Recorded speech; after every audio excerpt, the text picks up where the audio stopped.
So அது என்னமோ உண்மைதான். நம்ம என்ன பிளான் பண்ணுறோமோ, அது நடக்கவே நடக்காது. பட் அன்பிளானடா வந்து சடன்லி நடக்கும் பார்த்தீங்களா? அது என்னோட லைஃப்ல நெறையவே நடந்திருக்கு.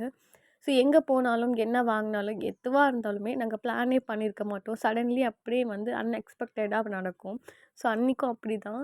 ஒரே நேரத்தில எங்களோட 2 டிவியும் வந்து ரிப்பேர் ஆயிடுச்சு. ரூம்ல இருக்கிறதும், ஹால்ல இருக்கிறதும். ஸோ நாங்க எதிர்பார்க்கவே இல்ல இந்த மாரி நடக்கும் அப்படின்ட்டு. அதுக்கப்புறம் ஒரு நியூ டிவி வாங்கியாச்சு. அண்ட் கொஞ்சம் அப்கிரேட்டா தான் வாங்கியிருக்கோம். யூடியூப் வந்து கனெக்ட் பண்ணிக்கிற மாதிரி வைஃபை. ஸோ மாஷாஅல்லா ரொம்ப சூப்பரா இருந்துச்சு டிவியோட ஸ்க்ரீன் எல்லாமே. அதே மாதிரி வழக்கம் போல நம்ம வந்து நியூவா ஏதாச்சும் வாங்கணும்னா குட்டியா வெளிய போய் டின்னர் சாப்பிடுவோம். அது அப்பத்துலேருந்தே அந்த ஒரு குட்டி பழக்கம் ஹேபிட் வந்து அப்படியே பழகிடுச்சு. ஸோ அதனால அன்னைக்கு எப்பவுமே போற மாதிரி ரேவதிக்கு தான் போயிருந்தோம். போயிட்டு அங்க டின்னர் சாப்பிட்டுட்டு அப்படியே வீட்டுக்கு வந்துட்டோம். டே ரொம்ப சூப்பரா போயிருந்துச்சு. வீடியோ பிடிச்சிருந்தா மறக்காம லைக் பண்ணி நம்ம சேனல சப்ஸ்கிரைப் பண்ணிக்கோங்க.